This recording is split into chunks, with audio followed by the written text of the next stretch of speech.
Many years ago in Thailand, there was a temple that was called the Temple of the Golden Buddha. And there was a huge statue of the Golden Buddha.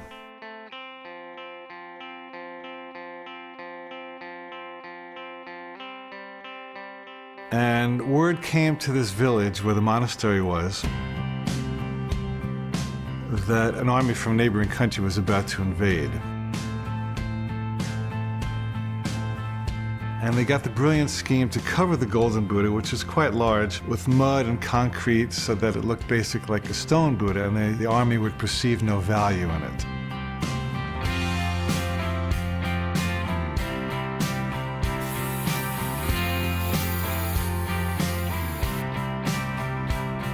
And sure enough, this army rolled in with its caissons and weapons. And as they passed by the monastery, they saw nothing but a big stone Buddha, and they had no reason to plunder it.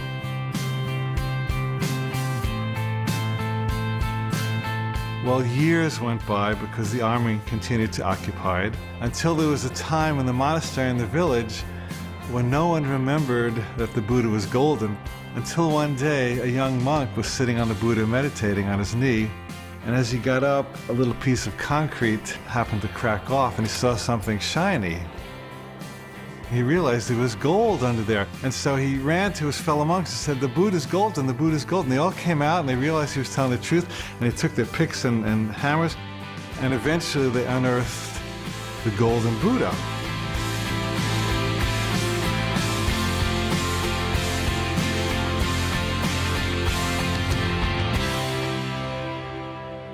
Now, what's the metaphor here? The metaphor is that each of us is golden by nature. We were born golden, we were born high, we were born knowing, we were born connected to our bliss, we were born knowing truth, we were born knowing everything that every great spiritual master has ever said. We were one with the Christ, the Buddha, everyone. But then we went to school and they said you have to dress like this, and this is what boys do, and this is what girls do, this is what black people do, this is what white people do, on and on and on. And so we developed a casing of stone over the Buddha, to a point where at a young age, maybe 4, 5, 6, or 7, we believed that we were the stone Buddha, not the golden one. And then something comes along that cracks our casing. Maybe it's an injury, a divorce, a financial setback, a governmental change, something that really scares us and bugs us and knocks off a piece of our armor. And only in that moment of the armor being knocked off do you get to look inside and see the gold. And let me tell you, friend, that the moment you see that gold, the armor and the concrete will never satisfy you again. At that point, you truly enter the true hero's adventure. And all you want to do for the rest of your life is pick away the stone, because the gold is so much more fun.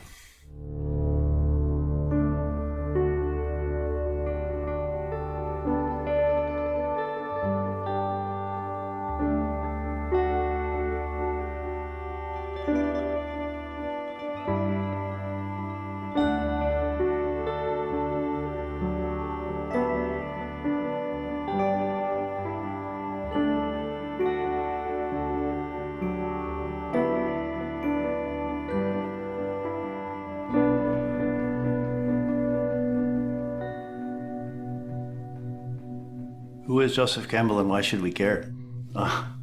Topic that comes up a lot. Joseph Campbell was one of the leading mythology experts of all time. Joseph Campbell is a philosopher,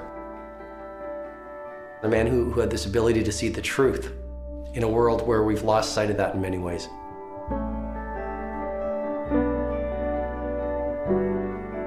He studied all of these classical myth traditions, and he actually started by studying Native American mythology. He fell in love with it when he was a kid. This was his bliss. And he wound up studying the Aboriginal cultures. He studied Greek mythology. He studied Arthurian legend. He dissected and really diagrammed all of our stories. He compared the philosophies, the mythic stories of the whole world. All myths, all movies, all novels, all romances. And he find this one story within all the stories that we can relate to no matter where you come from. he recognized that in spite of all the different stories we seem to be telling, there's really only one. And he called it the hero's journey. There must have been thousands and thousands of hero stories from every culture, but until Joseph Campbell came along, certainly I never realized how they all kind of fit together and how they were basically the same story. I was a religion major in college. I was taking my final exam, and I had a moment where I was just gobsmacked. It's just like, holy crap, it's all the same thing. I mean, it is really all the same thing. The hero's journey is a pattern. You can almost think of it as an algorithm that has three basic parts: separation, initiation, and return. Separation. You are in one kind of a reality, in one kind of a place, you are separated from it. Initiation. You're put into another place where you are in some manner initiated. Return. You come back.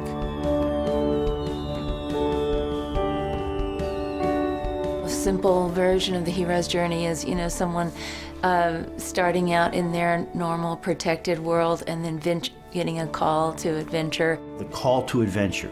There's a vision, there's a quest. It's the story of the hero enduring some trials. Various trials and ordeals. Meeting different obstacles along the way, people that hurt you, people that help you. Doors will open, as Campbell would say, for you where there are no doors for others. Dragons will appear that are your dragons alone. You get to like the innermost cave where you're really challenged, like the greatest crisis, and you find your true self. The achievement, the glory. But then that's not the end of it. That is to bring that back to the community. There's a return to tell the story. That is a heroic journey. Separation, initiation, return. All of the adventures of the human story are in there. All the heroes, all the villains, all the gods and goddesses, and all of the knights, and all of the fantastic creatures we can conjure up in animation, they're all in there, because they're all in here. Because they're all in here. This is where they come from. If you look at some of the greatest pieces of literature, the greatest works of philosophy, they all have what Joseph Campbell called the hero's journey. And if you look with a piercing eye, you can recognize his outline in just about any movie or story you would read. Star Wars, The Matrix, Harry Potter. Wizard of Oz. That's a classic story of a hero's journey. You first see Dorothy in her natural environment, and just like out here in regular life, a person is operating in their natural environment every day and living in their house and that kind of thing, and then something happens to shake that world up. And you go on a journey in which you have to face certain tests and challenges.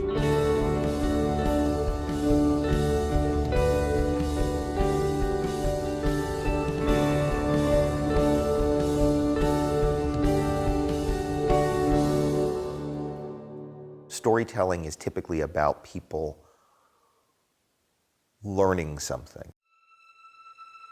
You go to a place which is dark and mysterious.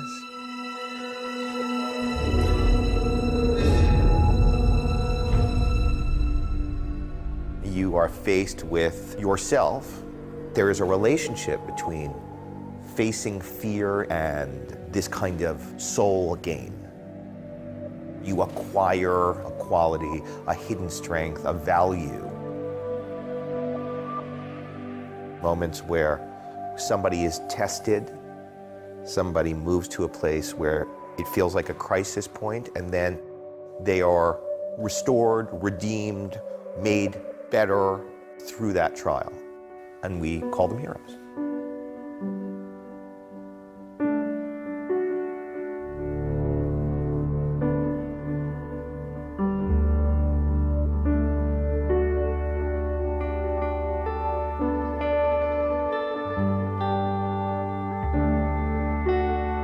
If all of these stories boil down into one map, we can use that map because all human beings are the same, whether they're going through a war like World War II or going through a war inside. It's basically the same kind of process. In other words, we're not separate from the characters we see in our movies and in our novels. They are us. It's one journey.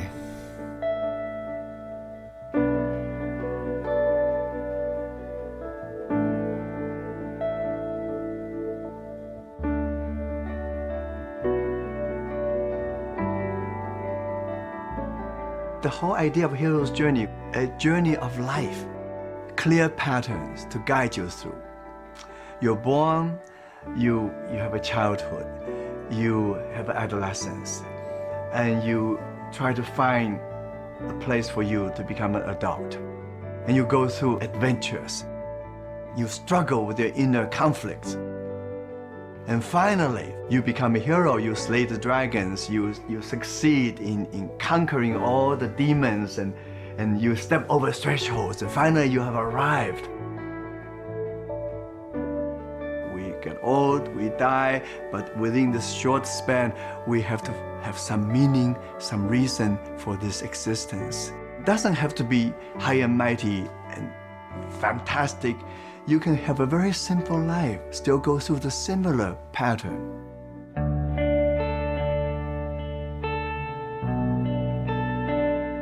We go out and we watch a great hero's journey movie. It's that impulse within us, that seed of potential that wants to be actualized, that's being talked to during those movies and being whispered to, it's time for you to do that. That's the story here. That's what it's all about. There's wonderful narrative iconography for how to live life. The idea that try hard you get, the little engine that could, I think I can, I think I can, I think I can, I can. This idea that we really can do better, be better, that our greatest selves are still hidden, and that the future is the prospect of coming to terms with that self.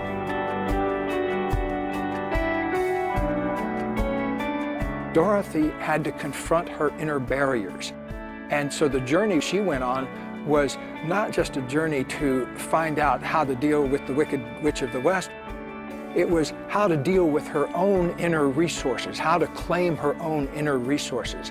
And at the end of the movie, how did she get back home? Well, she clicked her heels together. So she had it all the time, the ability to get back home, but it didn't get mobilized for her until she went through all of those challenges and was able to kind of test herself. It's kind of the ordinary moving into the extraordinary. It's going through the dark to come out to the light.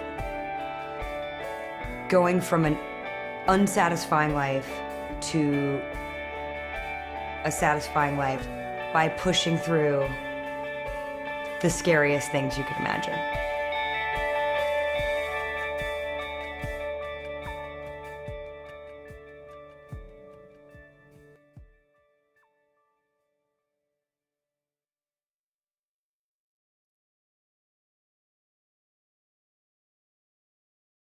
The most important thing that the myths teach us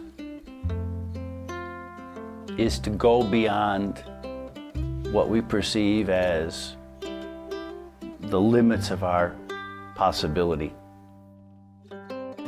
So mythology needs to be seen for what it is, which is a metaphor for our human existence. It's not a history lesson.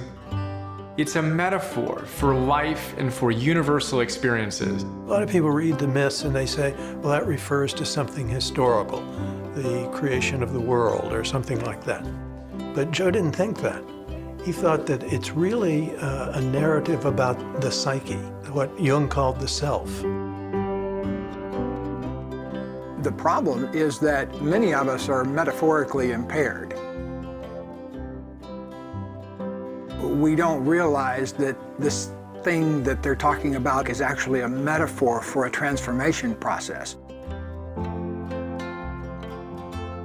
Just kind of like the Holy Grail, where it's not the thing, it's not the actual concrete grail, it's an intangible thing. But the Holy Grail is a metaphor for that intangible feeling. And so if you look at a book and it says, you will go to heaven, and you don't realize that they're talking about heaven on earth, heaven in our bodies, heaven right now in the now, you might fall into a trance of thinking that you're literally going to go someplace else if you follow the rules. Having been brought up in a mythical culture, I was very familiar with the different motifs and themes that were encapsulated in, say, a mythical being, whether it was the Lord Shiva or Ganesh or a goddess. Just thinking the name of that person, the whole story was evoked. Carl Jung called these archetypes. Archetypes are primordial, encapsulated stories or mythologies, and they're in this form of a seed in consciousness. When you plant that seed in consciousness, that archetypal seed, that mythical journey,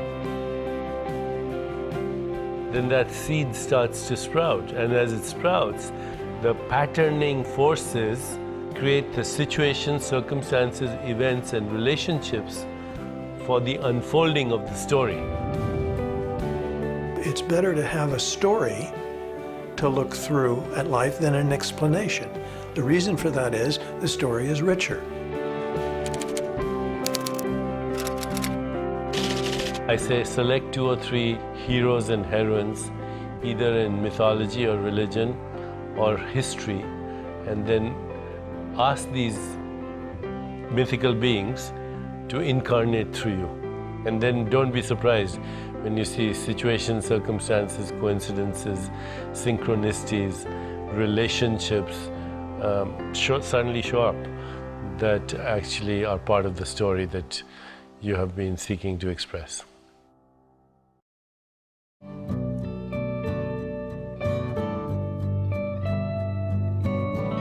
Once upon a time in the forest, there was this little tiger cub amongst a flock of sheep. And he ate grass, and he wandered around with the sheep.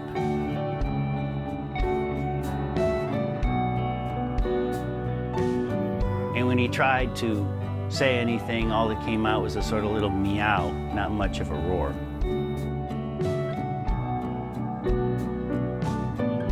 And one day, through the forest, comes a large male tiger. And he's just about to pounce on the sheep, and he sees this tiger cub. And he says, "What are you doing here?" And the tiger cub goes, "Bah." Picks the tiger cub up by the scruff of the neck, and he carries him over to a pond, and he puts his face over it, and he says, "Look, see that face? You're not a sheep, you're a tiger." The male tiger says, "Okay, we need to do something." And he slays a sheep, and he grabs a big hunk of raw meat,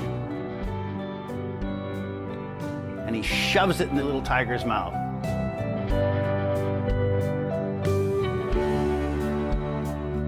And the little tiger gagged on it as all do on the truth. But it went down. And he got a little bit of energy, and pretty soon he had a bigger tiger roar. And eventually he had a full tiger roar, and he went off with the male tiger. I think the moral here is self-evident. If you're a tiger living among sheep, you're a pretty poor specimen of a tiger. And we are all tigers living among sheep. We are all individuals with a self that we don't even begin to understand. And unfortunately, if you can open the metaphor out, the food we get from the culture around us is maybe food for sheep. It's not food for tigers.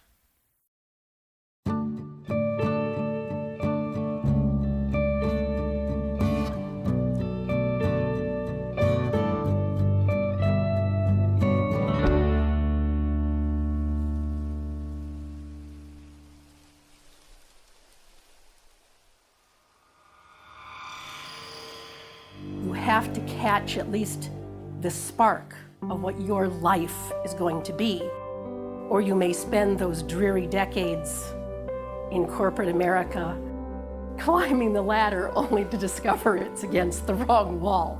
You get to the top, who cares? If this path of the hero's journey is fairly simple in design, why then is it that everybody isn't living it?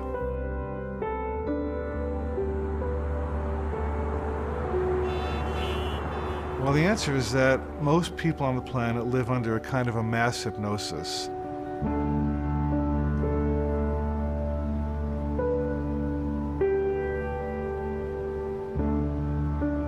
There's a tremendous pressure, even in the media, on really keeping people in their place, in the sense of keeping them happy, tranced out consumers.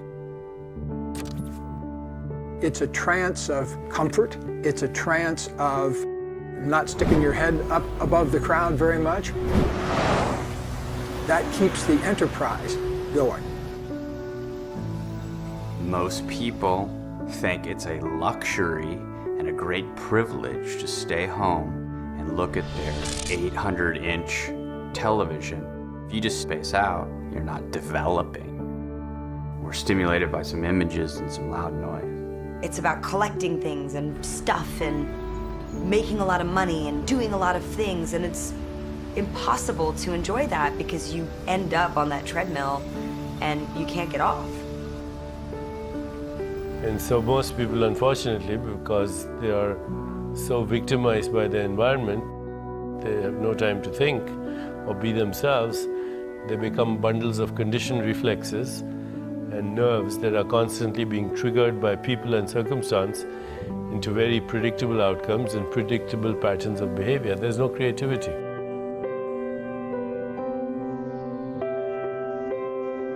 That's the trance, that's the wasteland, where we're just guided toward this weird sense of what's real in our lives.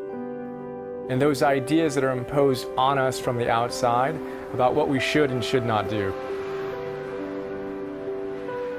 It usually starts out with something like, you shouldn't talk to that person because they're from a different tribe. You certainly shouldn't marry that person.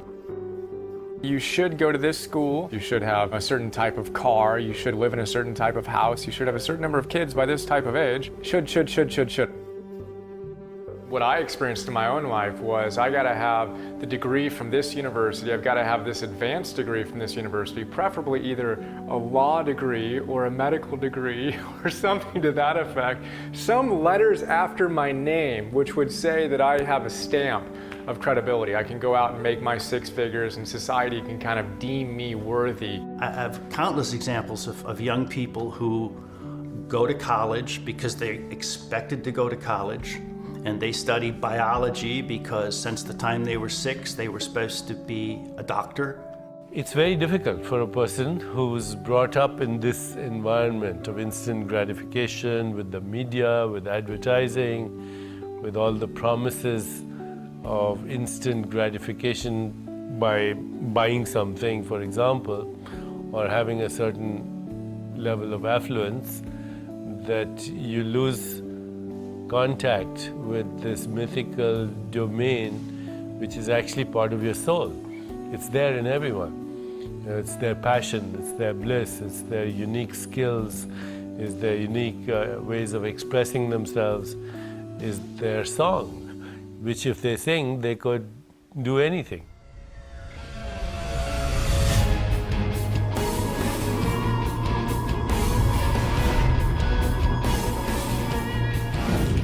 If you look at every heroic journey, the hero has been confronted with the fact that the world that they thought was reality was nothing more than illusion. I go back to the Matrix, which is, what was the Matrix? It was just this big illusion. It was the dominant values and beliefs that the world had put around this guy, Neo, the seeker on the hero's journey. And what did he do? He felt this longing to go beyond the illusion, to go beyond the Matrix. So he took the red pill and he woke up to reality. And what was reality? Reality was he was full of potential.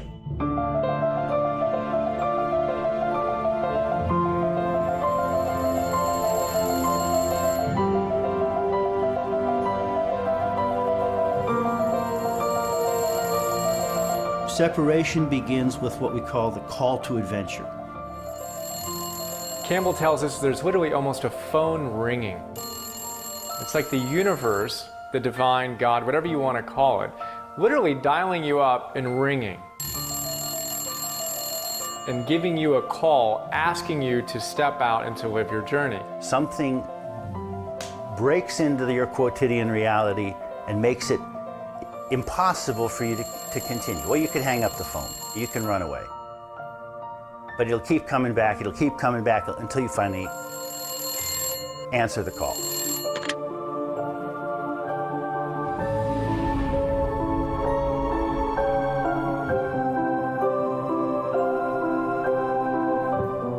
If you're not paying attention, the wake-up calls come in the form of a sledgehammer. You know, if you're paying attention, they might come in a tickle feather. So we don't always get the call as a choir of angels with trumpets singing to us beautifully one sunny morning. In Star Wars, Luke comes back, his house has been burnt down. He's got to go. Oftentimes it comes in the depth of our despair, in losing a job, getting fired, getting divorced, having your house foreclosed on. These things that you just would never want to have happen are often the exact things we need to catapult us, to catalyze us into that next version of ourselves. Bad things happen to good people. And when that happens to them, they typically are thrown for a loop because they frequently have felt everything's going along, I'm doing everything right. What happened? Well, you know, the universe just upended you. And it does do that. Chinese symbol for crisis are two symbols. The first one is danger, and the second one immediately is opportunity. So crisis is both danger and opportunity. This idea that if one storyline collapses, that's the end of the movie, is not true of human life and never was true of human life. I know people who've prospered in the most extraordinary way in the worst type of adversity. It's actually revealed something to them about themselves they didn't know, and that became the new journey they took. Let me put this into really practical 100-pound terms, because if the camera had been pointed at me when I was 24 years old, what it would have seen was a person who weighed 320 pounds. You would have seen me puffing on 2 or 3 packs of Marlboros a day, a relationship that I didn't want to be in, and I had a job I hated. Everything was wrong in my life. And so those are ripe moments for a wake-up call in life. You know, if you haven't been paying attention enough so that you end up with a job you hate, a relationship you don't want to be in, a body you don't like, and you're addicted to a bunch of things, you're ripe for a sledgehammer blow from the universe. And I got it. You step over a threshold, meaning you move from one world into another. Sometimes you're shoved from one world into the other. I went out for a walk and I stepped on the ice on the road, and my feet shot out from under me, and I smacked my back of my head on the ground, frozen ground, and it knocked me out just enough. I wasn't completely unconscious, but I had a vision while I was semi-knocked out. I could see down through all the layers of myself to this pure consciousness inside, and I could see how all the fat I had was organized around a whole bunch of feelings I didn't want to let myself feel, like sadness from childhood and a lot of old grief in my family and anger and things like that. And I realized that the fat was there to keep me from feeling those feelings. And so as I began to come back to normal consciousness, I made a vow that I was going to change my life so that I could live in that state of pure consciousness instead of having to have all of that armor around me. Once you make the decisions that Joseph Campbell is talking about really hearing the call and being willing to take on the challenges of that new awakened life, once you do that, you begin to feel a power that it's like nothing else I've ever experienced. And I think a lot of us are just plain old afraid of that.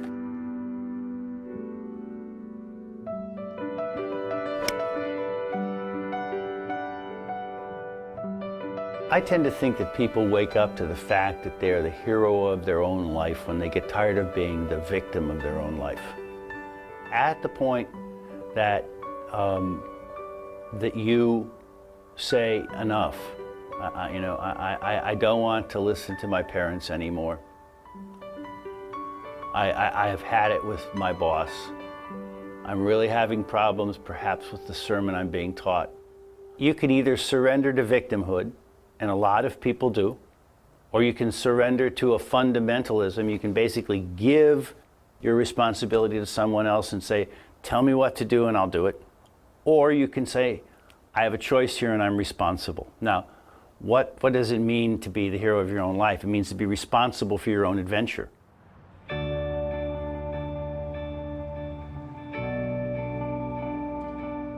Campbell talks about metaphorical death, where something dies so that something can live.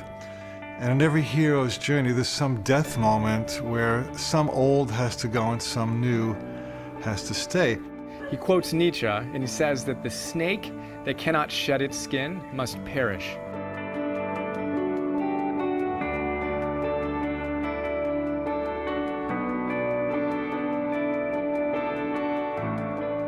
When death is a motif in a myth, it doesn't refer necessarily to what happens at the end of one's biological and physical existence. It's an indication that change is taking place.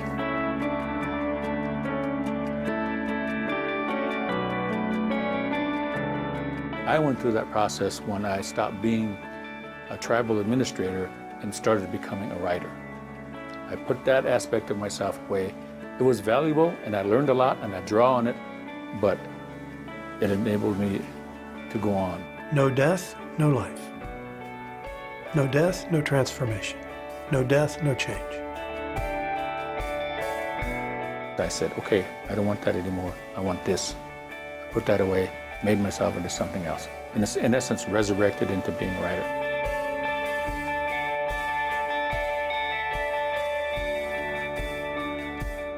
The whole key to blessing death is to recognizing that it's just a death of one old form that has played itself out and has no use anymore, which always, as the phoenix rises, and gives way to some new form that has new intrinsic meaning and makes your life even bigger and better.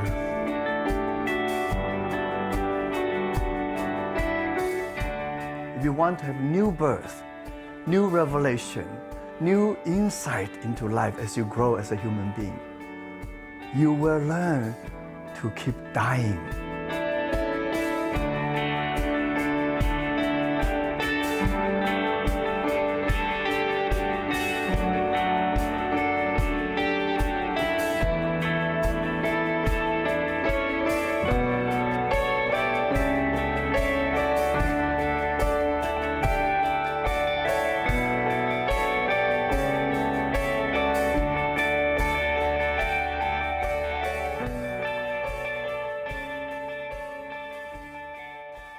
I think it's tricky to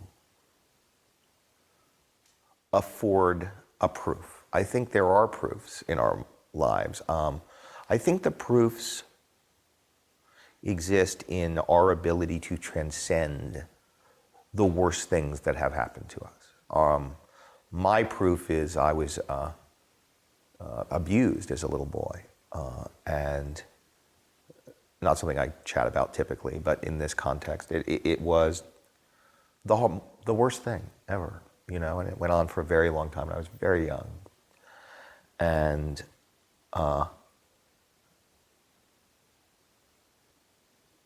I'm who I am in part because I had to face that, because I had to wrestle with that, because I had to accept that and acknowledge that and forgive and all the terribly difficult things that come with that. I had to tell my parents, I had to, you know, it's this, you know, and by the way, it's one of these things that you work with for the rest of your life. But from that most difficult thing also came a kind of understanding. I get high marks on compassion. I wouldn't wish it on anybody, but it is part of what made me me.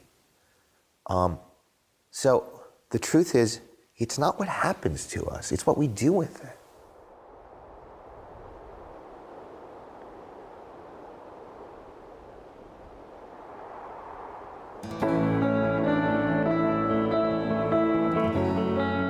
The forest represents the darkness, the unknown, the edge of your world.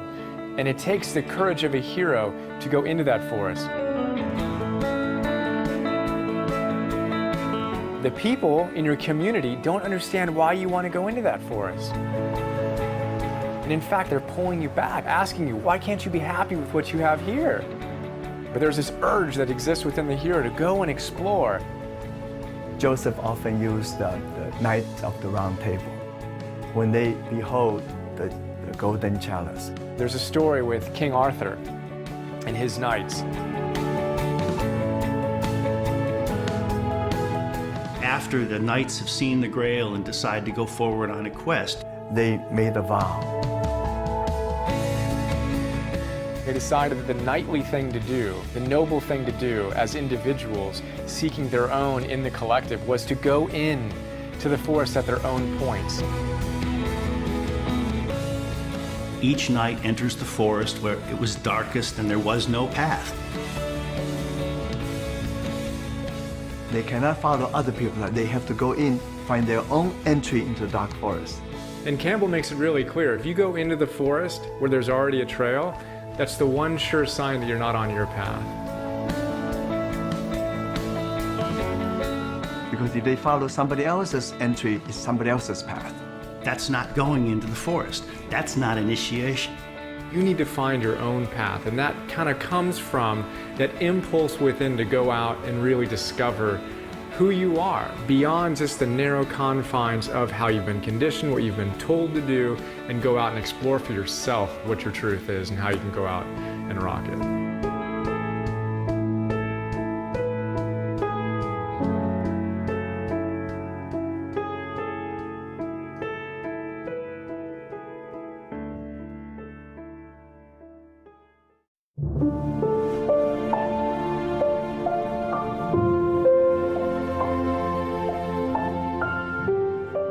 The hero's journey for me is having the courage to look within yourself and say, what am I here to do?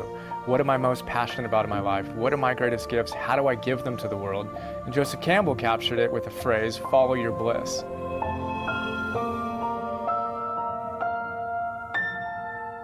Follow your bliss.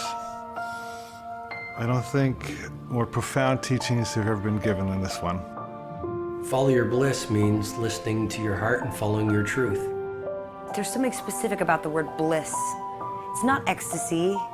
It's not happiness. There's a serenity in bliss. I like to talk about your bliss as the thing you can't not do. So it's your authentic journey. I'd heard follow your bliss, but I didn't know where it came from.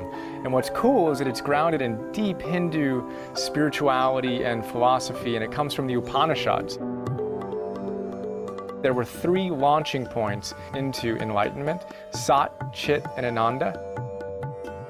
So Sat means beingness, Chit means consciousness, and Ananda means bliss or rapture.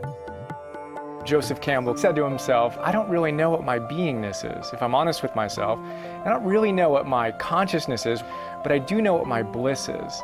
And I can follow my bliss. And that idea of trusting ourselves and trusting that deep impulse within us to go out and follow our bliss, do what makes us feel most alive, that's the path, that's the key, that's the essence of the hero's journey.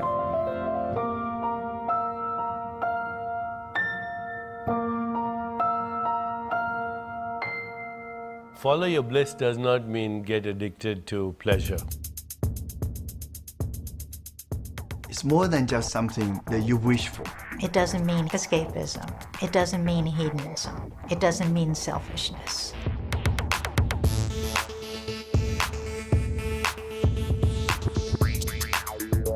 It doesn't mean listening only to sensory pleasures like having sex with anybody you look at or sticking up a candy store if you want candy.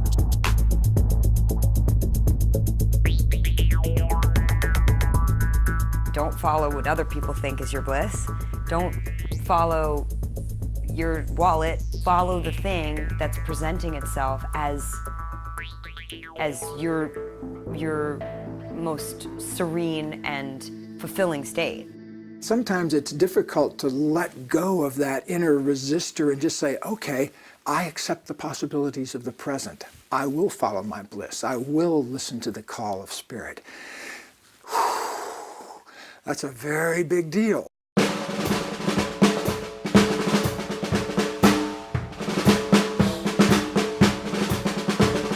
Daddy said, what do you want to do? I said, I need to leave school. I'm never going to learn anything. I'm not going to university. I said, I want to play drums. I've learned to play drums in the attic, and that's my world, and totally naive, like, psh. So Dad sends me off to London with a drum kit. So I went to London, and all of it came true. Of course, I'm not sitting here, I've got to be rich and I've got to be famous, but I have to be doing something I love to do. And I have so much passion, and I didn't even know what that was really all about, but I do now.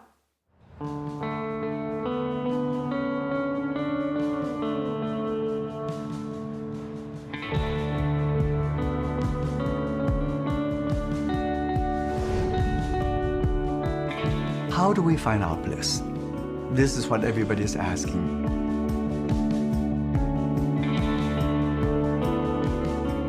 First thing is, ask yourself, what am I passionate about? What are the things I love doing? What are the activities when I engage them, it feels like hours go by in minutes? That's one big clue about what your bliss is. What I say is, find out what you most love to do, and then do more of that thing. Ask yourself right now, what was it that made me different as a child? What set me apart? What caused me to cry at night in my pillow because I didn't fit in with the in crowd? That is probably precisely where the door to your bliss is going to open. Go back and find it.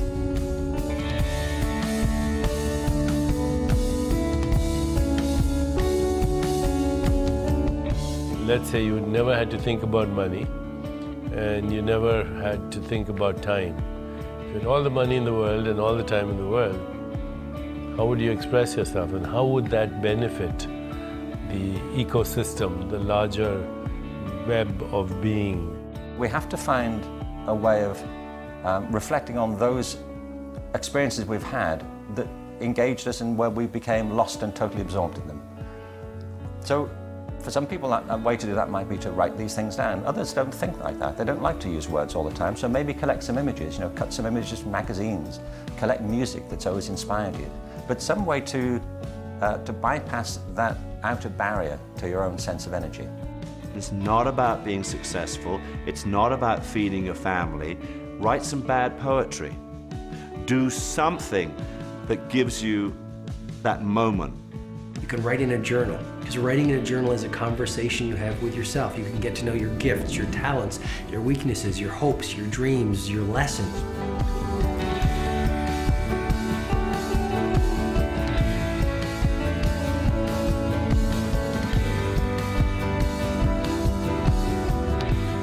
Joseph Campbell always gave the same advice to his students graduating Sarah Lawrence. Don't do what Daddy says, because Daddy has one interest in mind for you, and that's your security. And if you bargain away your life for security now, you will never find your bliss. I started skating because my older brother was into it, and I enjoyed it, but I didn't take it that seriously until the first time I went to the skate park and I saw these guys literally flying out of empty swimming pools.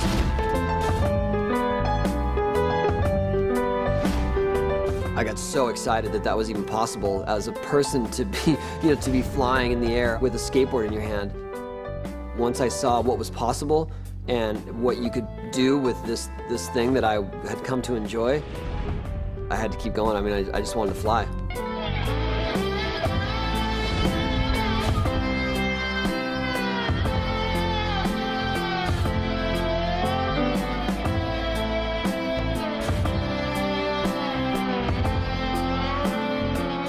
I think it's really important to do things that make you happy, and I know that sounds very obvious, and some of the viewers might say, well, now let's hold hands and sing Kumbaya. But when you look at every great inventor, every great business person, every great scientist, you look at these people who have gotten to the so-called mountaintop, and almost every single one of them to a person didn't do it for the money. They did it because they were chasing their bliss. If you're following your dream and you're doing what you love, it's not always going to be a financial success, but it will be a personal success because you are still doing this thing that you love doing, and what's more important.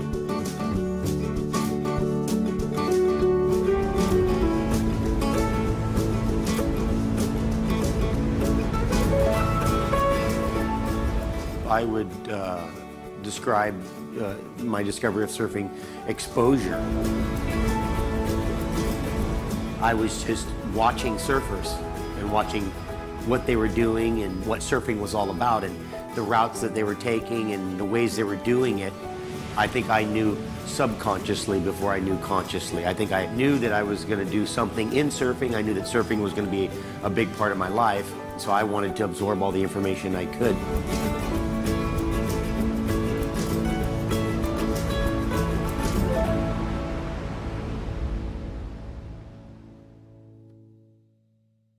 Just because you don't know what the call on your life is right now doesn't mean play ostrich and stick your head in the sand and say, well, just because I don't know it, I guess I shouldn't move towards anything.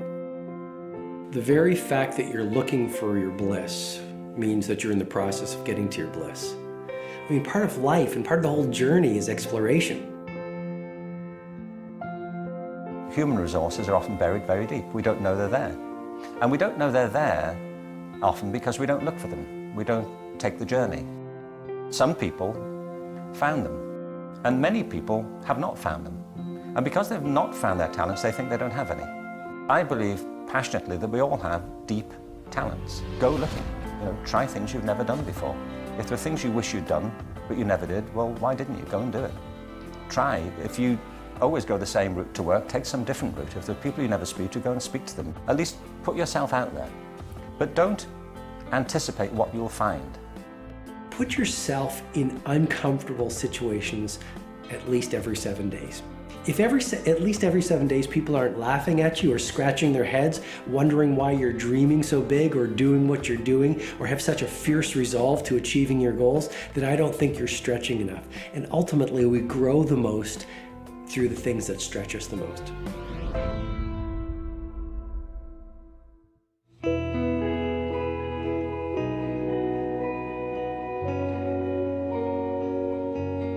My personal journey, I was bright enough, I got into the best university, but a part of me need the journey. I was interested in the West. So I jumped at the next opportunity to get a scholarship and then get on the boat and my slow boat to the West. It took 14 days. I landed in Portland, Oregon, and to be a foreign student, I stretched myself. I arrived, I know very little English. I go to a class called English for Foreign Students. I learn English, and I embrace the Western culture. I stretch myself. So suddenly I see a part of me which I never knew was there.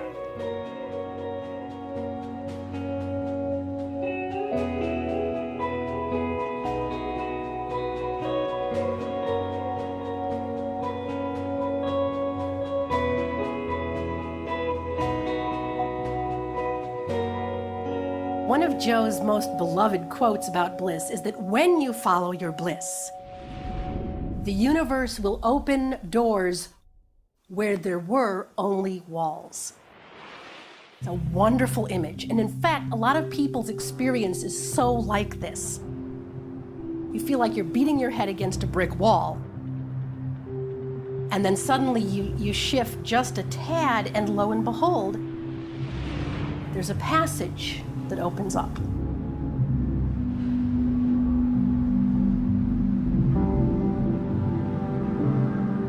When you truly step forth and trust your bliss, unseen forces have the power to rearrange things to accommodate your step of faith.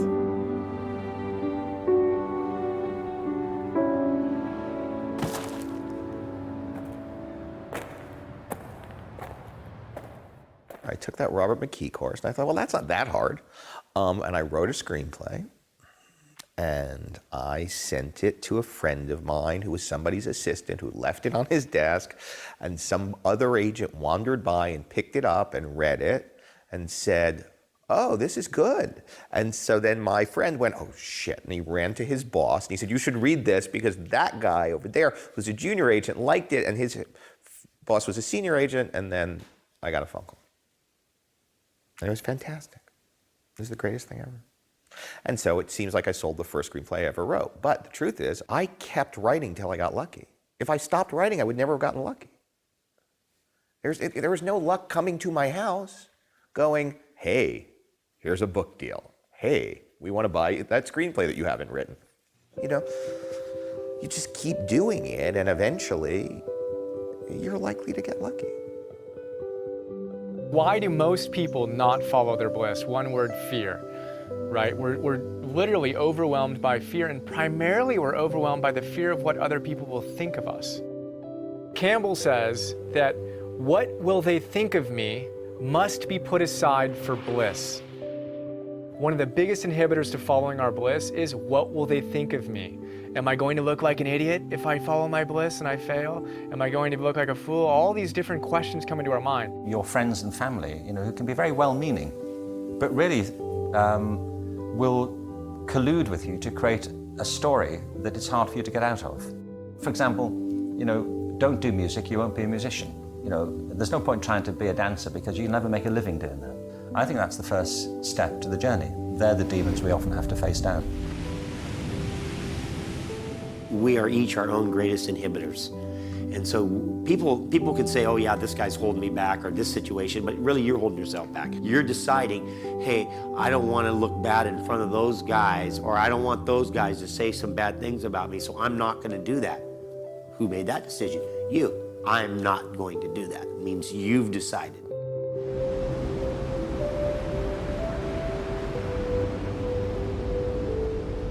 There's a poem of Rumi, the great mystical poet from the Middle East in the 12th century, who said, I want to sing like birds sing, not worrying who listens or what they think.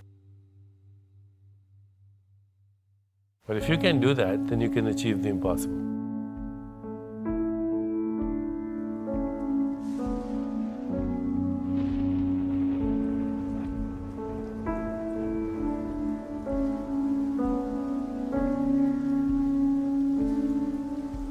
For me, one of the most formative times, the first probably most formative time, was when I dropped out of law school. All of my friends at the time told me at least stay through the first year, and I couldn't make it through the first semester. I was literally nauseous at the idea of completing this. I burned my resume. I had no desire to live within the corporate world in any sense. And in the same 24-hour period of time, ended my relationship of 5 years and dropped out of law school. It was an incredibly gut-wrenching, soul-wrenching time. Moved back in with Mom. There were several months where I just laid in bed and slept and read, and it wasn't a pretty process. But the only thing I knew I wanted to do was to coach a Little League baseball team. The little bit of instinct that I had, the little bit of bliss I had in my life at that time, was to work with these kids. And I had no idea what would come out of it, and then 3-6 months later, I had an idea that, wow, there's an amazing opportunity to serve families in sports. The internet was just getting going. This was 1998, and I had a vision of what I could do to serve these families and created a company that there's no way I could have imagined when I dropped out of law school. No possible way.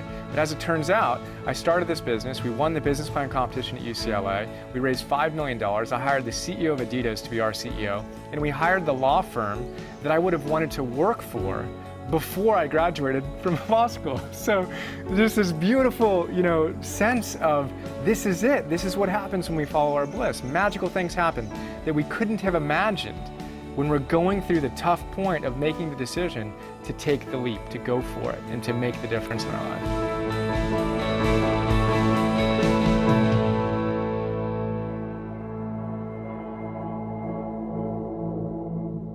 There are two roads in life, the red road and the black road. red road is the tough road because it's narrow, it's winding, it's full of storms, it's full of obstacles. The black road is easy. It's straight and it's wide, doesn't offer any challenges. The storyteller never says, you have to travel this road or you have to travel this road. They end up telling you the story of the red and black road by saying this: the choice is yours. Always the choice is yours.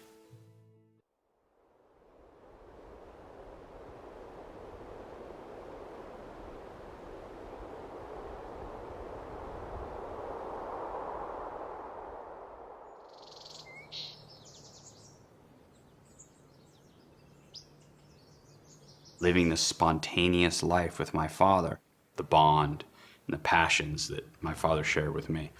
We got on a plane, 7 in the morning, out of Santa Monica Airport, flying towards Big Bear, where I had won a ski race the day before. We're returning to Big Bear to collect my trophy. On the way, we enter a storm and we crash headlong right into this rugged mountain, 8,200 feet. That's the level we crashed. I woke up. Our bodies were sprawled in this 45-degree icy chute. It was a blizzard. It was hard to find everybody. It took me about half hour, 45 minutes to piece everybody where they were. My dad's girlfriend, Sandra, was still alive. My dad was hunched over, and it was unclear whether he was dead or just so knocked out that he, sort of like comatose or something. I just told myself that he was knocked out. At a certain point, I had to admit that he wasn't going to be able to help me anymore, that I was on my own. Sandra and I took shelter under a wing. Many things happened. Eventually, we started down this initial icy chute. She slipped and was killed. An hour later, I came across her body. I covered her with twigs and leaves and stuff, even though I knew she was dead pretty much. But her eyes were open, so it was confusing for me at that age. I was 11.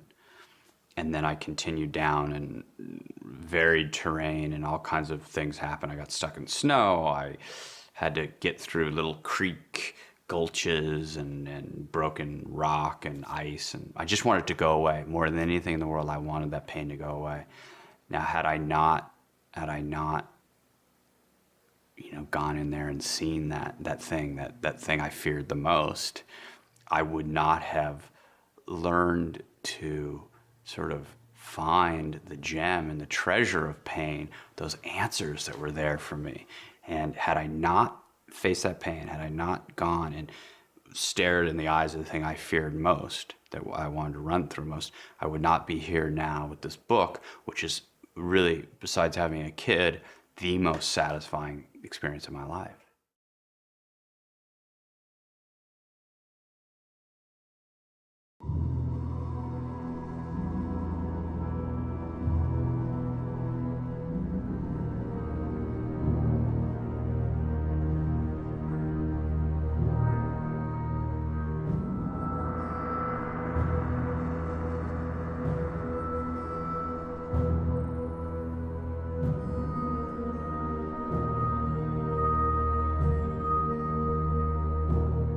Campbell talks about the fact that when we go on the hero's journey, there's a dragon we must slay.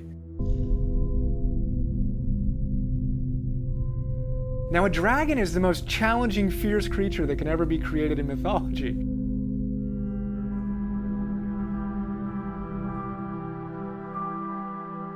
Joe Campbell describes the dragon as being a beast covered with scales, and on every scale it says either thou shalt or thou shalt not.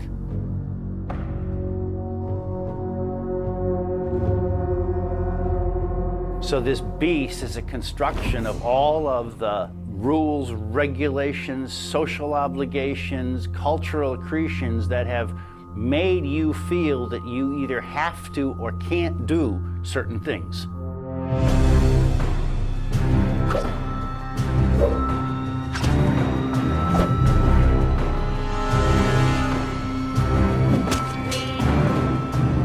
Slaying the dragon to me is the most interesting. It's the final moment. It's the time when you are faced with the scariest thing you've been faced with, and you get to take everything you've learned and knock this guy out.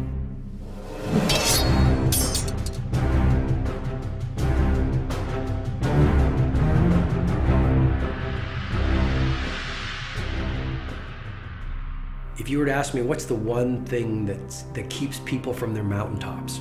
What's the one thing that keeps people small rather than allowing them to present their genius to the world? It's their fears, or as Joseph Campbell says, it's their dragons. Fear is anything that gets in you. It's a beast, it's a monster.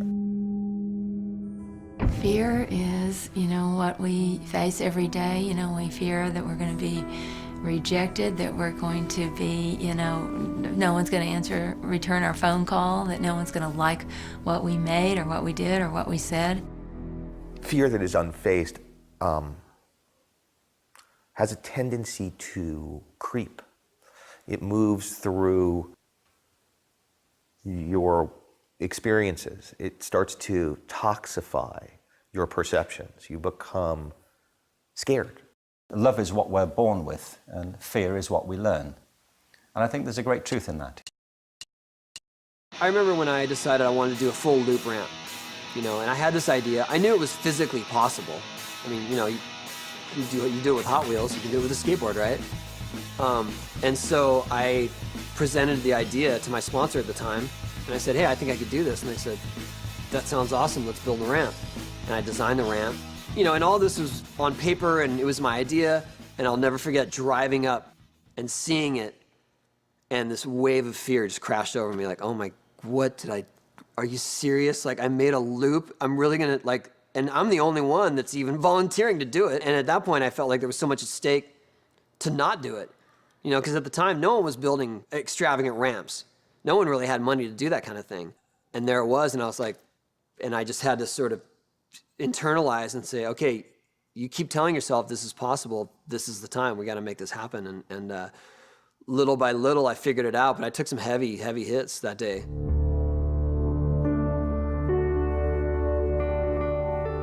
Actually, now we own one for our Huck Jam tour that we can do on tour every single night, but that first time, that was just frightening. But I had to really step back and go, okay, you can do this.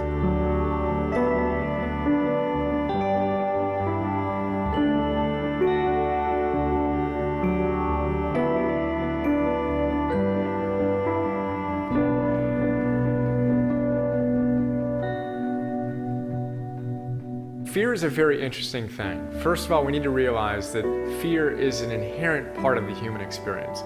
But it's not about getting rid of fear. Where's it going to go? There's nowhere for it to go. The issue is to have courage, to move forward in spite of the fear you feel. The courage is not a lack of fear. The courage is dealing with your fear. Nobody would ever be described as courageous who didn't confront their own fear. That's not courage at all. It's just doing something that you find relatively unchallenging. Courage is when you know what to do and you do it. And lack of courage is when you know what to do and you don't do it. Courage is the ability to get up after you've fallen and try again. Exploring the unknown and trying stuff that maybe people have thought was impossible. It's just like a muscle. If you want to get strong, or you want to run a triathlon, or run a marathon, or do whatever you want to do physically, you need to train. You need to get stronger. Courage is exactly the same thing. Think of it like Courage Gym. You've got to consistently go up to your fears and go one step past them, one step past them. And you'll find that your comfort zone expands each time you do that. Things that used to freak you out won't freak you out as much, and now you have the tools, you have the strength, literally, to lift more in your life as you face your fears more and more authentically. There is some power monsters get by being darkened in the closet. And there is some diminishment by facing them head on.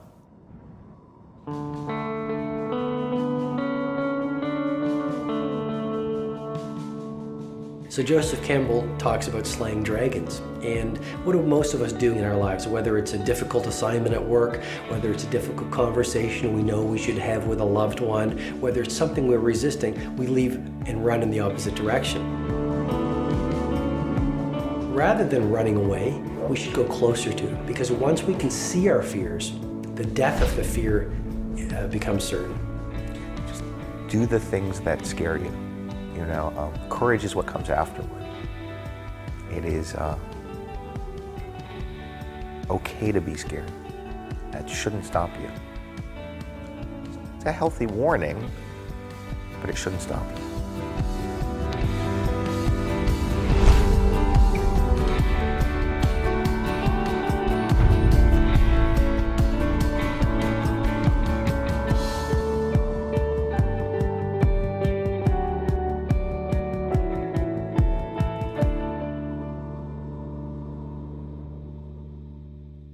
Ogre, dragon that hoards. All of these stories talk in those terms for several reasons. On the one hand, we could call it projection in a psychological sense. So we project out and we create an antagonist that we have to slay. But what's actually happening is we're dealing with the energies inside ourselves. What is outside is in fact a reflection of what's inside, that in fact you've sort of chosen your monsters. Of course, in Star Wars, which was pretty much entirely based on Campbell's paradigm, Luke Skywalker has to go into the cave where he does battle with Darth Vader, where finally he cuts off Darth Vader's head. And the head rolls to his feet, and Darth Vader's helmet opens up, and what does he see but his own face? He thinks that there's evil outside of him. When the struggle between good and evil is understood to be going on inside of us, it can be very beneficial. This is part of a personal transformation, overcoming our negative aspects, emphasizing our good ones. But what often happens, of course, we want to feel that we are good, so we don't find the negative within ourselves, we're going to find it somewhere out there. The great obstacle for most of us really is ourself. You know, if we can overcome that basic fear about what we might achieve and we take that risk, I think all kinds of things open up. In Campbell's terms, you know, we can all be heroes.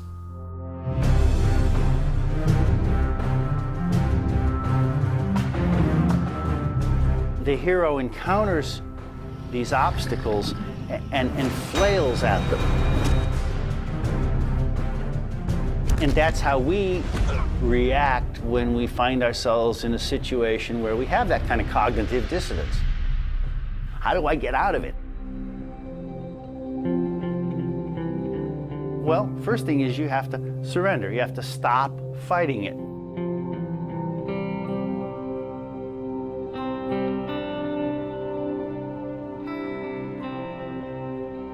So slaying the dragon is really coming to terms with that inner part of yourself that you think is bigger than you. And in doing that, then you grow a bigger sense of yourself.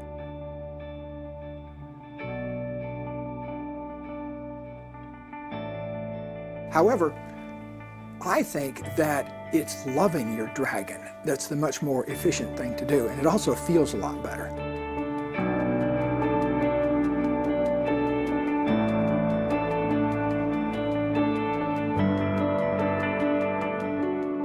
When you do that, then frequently whatever the dragon was hiding, hoarding, they step away and give it to you. They give it to you because what are you fighting? You're fighting yourself.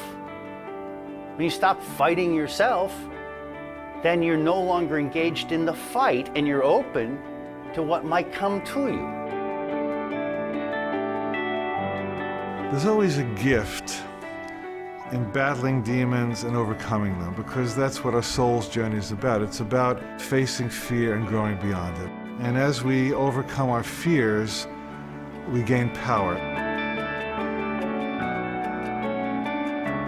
If we look at our lives, the best, most rewarding moments have come after a struggle.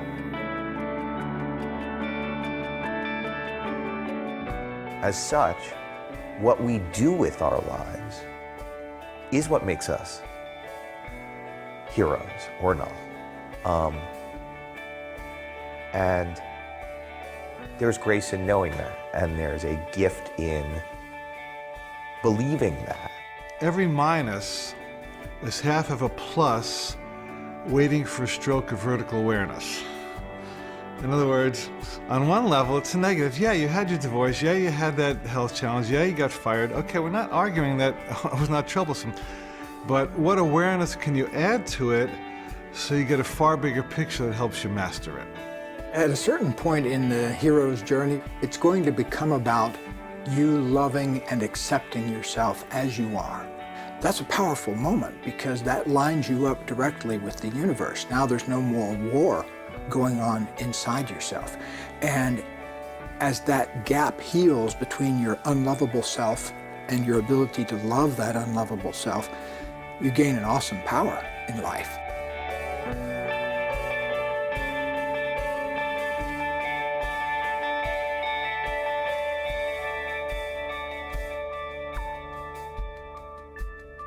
The way we think of time is as linear. I'm born, I'm going to go through these things, and I'm going to die. The hero's journey tells us no.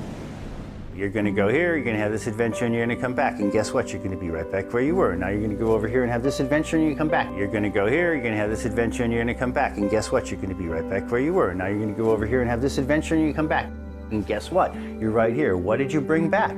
What the hero brings back is a story. Gilgamesh, for example, the Gilgamesh epic. He went out and he looked for the plant of immortality. He went through all kinds of trials with the feminine, with the monster, and so on. But he finally swam to the bottom of the sea and got the plant of immortality. He came up on the shore and put it down. While he was bathing, the serpent, came and got the plant of immortality. But he went home to Uruk anyway, and he had this story to tell. For Gilgamesh, there was no concrete, objective thing, widget to give to the community. No gold, no treasure, and so on. The story of getting the treasure is the treasure. And so, the giving of the story is the invitation for other people to make the same journey. That's why it's a circle. It never ends. I love that idea that there's a circle and the circle needs to be closed. And the way to close the circle is to come back, return with something different than you started with, and to share that. And that to me is like a perfect hero's journey. That's the ultimate end to the hero's journey. It's not slaying the dragon, it's not beating the bad guy. It's giving back the essence of that journey.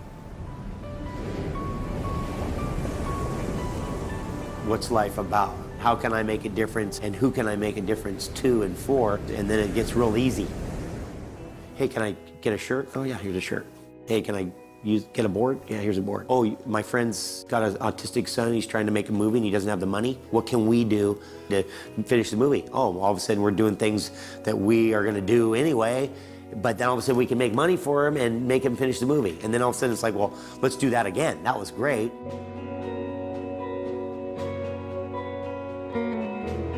When I found this success in skating that I never dreamed possible, the first thing I wanted to do was to try to help kids get a facility, and that was the first thing I did. I started a foundation for public skate parks. To date, we've helped build about 500 skate parks. It's my passion. It's what I would love to do, is to provide facilities for these kids who deserve a chance. I love talking to young writers about writing. There's a scholarship I fund, which is a screenwriting scholarship at Wesleyan, where I went to college. We owe it to everybody who wants to be what we are when they grow up. They say if you speak to somebody at the level of the mind, then you'll speak to their mind. If you speak on your heart, you'll speak to their heart. But if you speak through your life, and your life is the story, then you'll change lives. And that's what mythical beings do. And it's why stories are great, because my story right now, which is also my truth, may have an effect on you. And therefore, I am taking the internal, I'm making it external, and through that, I'm sharing experience.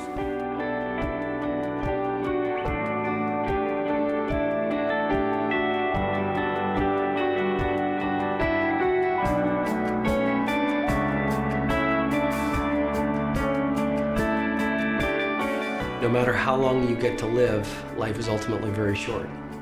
And before all of us know it, we're going to be dust. And the street sweeper gets buried next to the CEO. And all that really matters at the end of the day is how big we showed up and how courageous we were.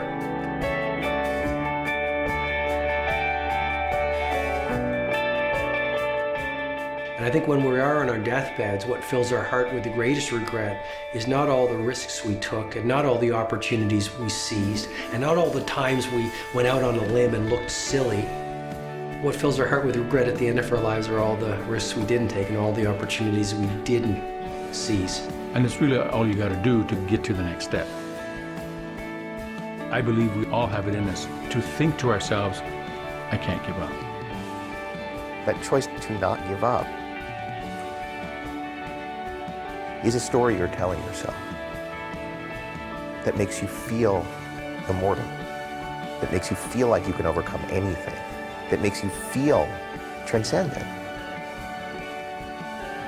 And that's all we got.